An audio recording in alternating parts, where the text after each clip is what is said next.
Hey Divas, welcome and welcome back. It's your girl Keisha here with another video, and today is day 3 of Vlogmas. And these first couple of days of the month, we've been setting up my monthly budget for December. So day 1 was closing out November. I did all my sinking funds and savings challenges. Yesterday we set up my monthly budget. I showed you guys what my plans were for my money. And today we're going to set up Paycheck 1 for the first week of December. So if you like sinking funds, savings challenges, cash stuffing, budgeting, every and all things that do with your money, girl, then I would love for you to subscribe. And more importantly, stay right here. All right, girl. So like I said, we're going to go ahead and fill out Paycheck number 1. So the thing about me is that we get paid once a month. My husband and I were retired, so the majority of our income comes the first of the month. So I don't get paid every 2 weeks, every other week. So it's important that I budget weekly because I need to make sure that I manage that money throughout the month. So I do a paycheck breakdown every week. If you get paid once a week, then I recommend you do a budget breakdown every week. If you get paid twice a week, at a minimum, you should definitely do a paycheck breakdown twice a week, but I highly encourage you to check in with your budget once a week as well, because that's 14 days, 15 days between paychecks. A lot of things can happen with your finances. So the more in tune you are, the more you touch it on a daily, weekly basis, the more you'll know exactly what's going on with your money. So for this paycheck, we're going to budget from the 1st through the 7th. Which I believe is a Thursday. Yep, I like to budget through Thursdays and start a fresh new budget for the weekend. So I'm just going to go in here and fill in my income, and then I'll be right back.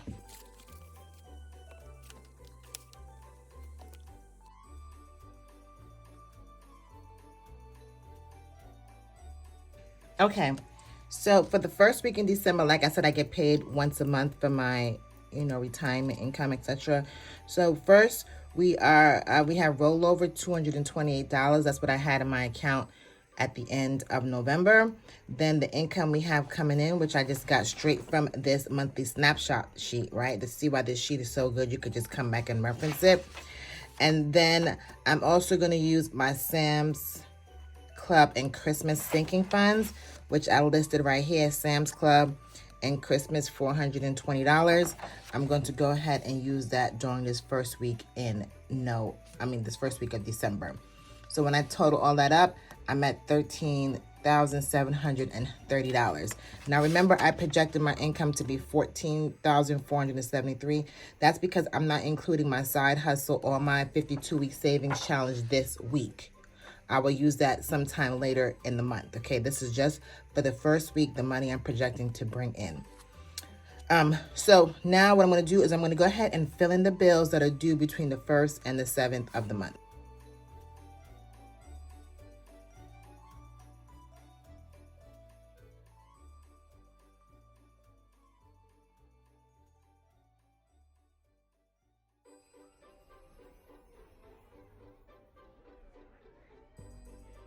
Okay, this is all filled in. Let me walk you through.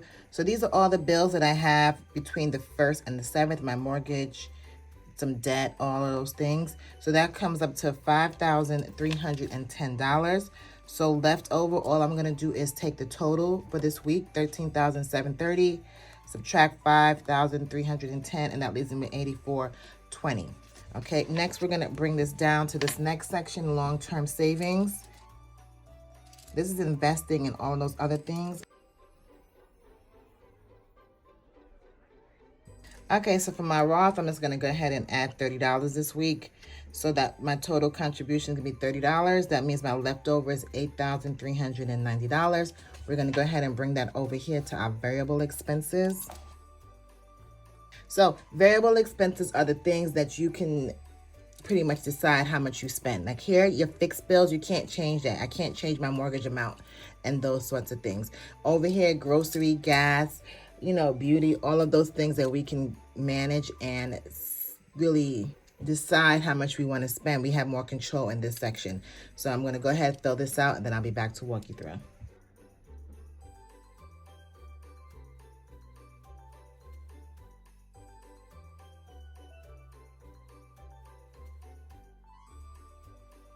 For the variable expense, I'm going to kind of walk you through. So for allowances, that's me, my husband, my kids, $159. I bumped this up. It's usually $89 a week.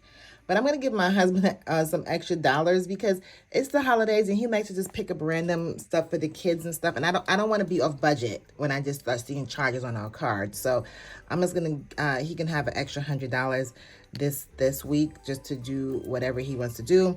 Groceries, $600. This is for the entire month. The past few months, I've been taking out the entire grocery amount and just having that cash on me. What I found was that when I only did it like, $150 a week, I would see things in the supermarket. The supermarkets have deals on certain weeks, and I would miss out on those deals because I was just restricted by my weekly budget. So now I just give myself grace with the entire budget for the month, and then I'll just buy as I need. And I found that I'm even saving more money by having all the money available to me at one time. Gas for the week, $60.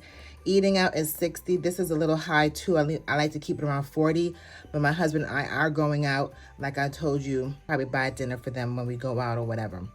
Household items, I'm just going to do $40. Beauty, I don't need much this week, but I'm just going to put $20 in my envelope.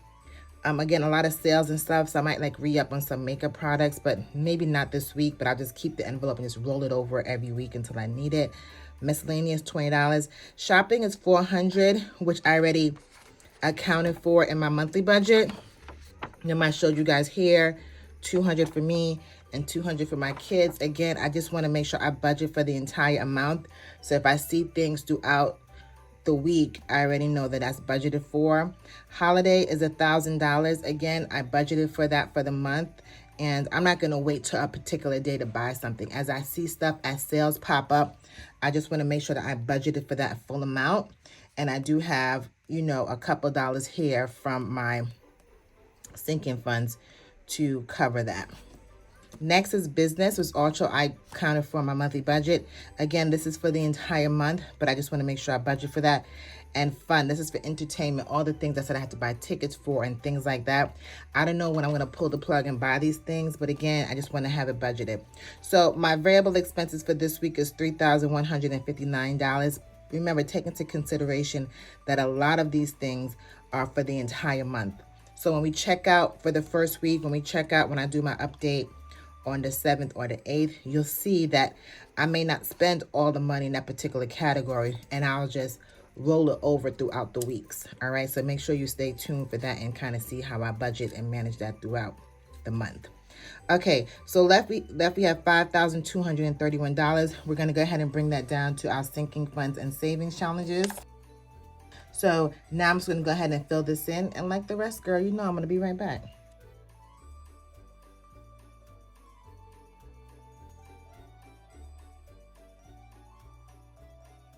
Okay, so where we're going to be cash stuffing this month is my holiday sinking funds. I'm going to cash stuff for $195. My regular sinking funds, like HOA dues, etc., going to $240. My back to school binder, $185. Savings challenges, $275, and my month ahead binder is $105. So I'm going to be stuffing and saving $1,000 into these different envelopes this month. Okay, now let's go ahead and bring this down. So I'm not paying off any additional debt or anything this week. So this $4,231 is now rollover, okay?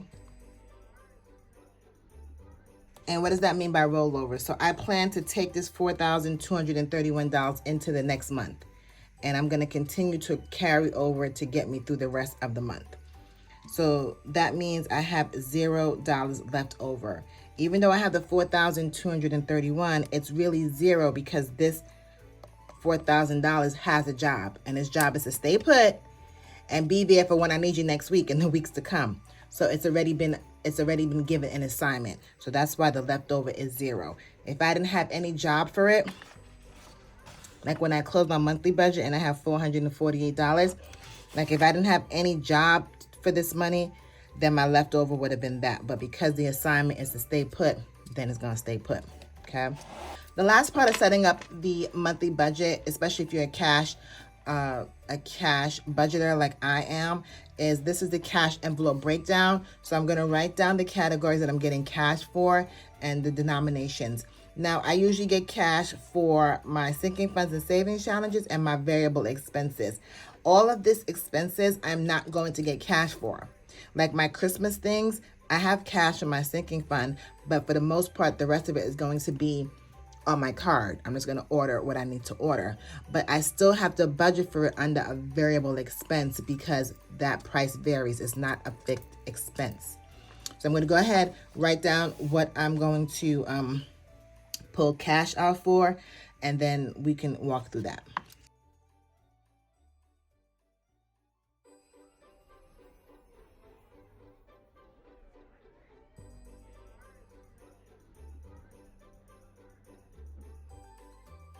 Okay, everything is all filled in. For my variable expenses, the money I'm going to carry into my wallet, here's the denomination breakdown. And then for my sinking funds and savings challenge, here's the denomination breakdown.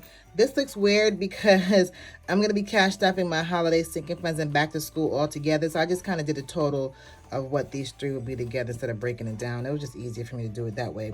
So at the bottom of this page here, all you do is add up how many of those particular bills you need.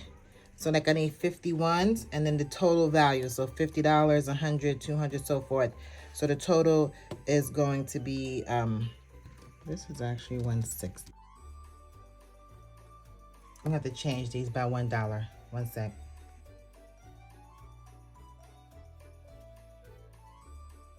Okay, easy fix. Get yourself an erasable pen, okay? We're too old for pencils, but we're not too old to make mistakes. So it's the best of both worlds. I can write and erase, correct my work, okay? So that is what's happening here. Next, I have to go get the cash and do a cash stuffing. I think I'm going to go ahead and do that in a separate video. Not a whole video. I might just do like a YouTube short, like a TikTok short. So be sure to follow me on TikTok and make sure you hit your notification bell so you see when I upload me doing the cash stuffing. But here you have the breakdown. So girl, we are rocking and rolling now. We did the monthly. We did our first week. So next, as I go through the week and start making transactions, I will go ahead and put it down in my expense trackers. I'll go ahead and log my transactions there. And then at the end of the week, we'll close out the week and I'll show you how I'll do that. So that's another day down. I hope you've been enjoying so far this series of me setting up my budget planner. I have much more in store for you guys. Like I said, this was just to set up December. Moving forward, we're going to do some cash stuffing. So we're really going to start preparing for 2024. So if you stayed here to the end, girl, you know I'm going to ask you, if you haven't done so already, go ahead and subscribe, okay? We're in this now 3 days deep, okay? 3 days deep. We've been together for 3 days now. So go ahead and subscribe if you haven't. Share this with your friends. And let's just keep the party going. Vlogmas 3 is out. I'll see you tomorrow. Later.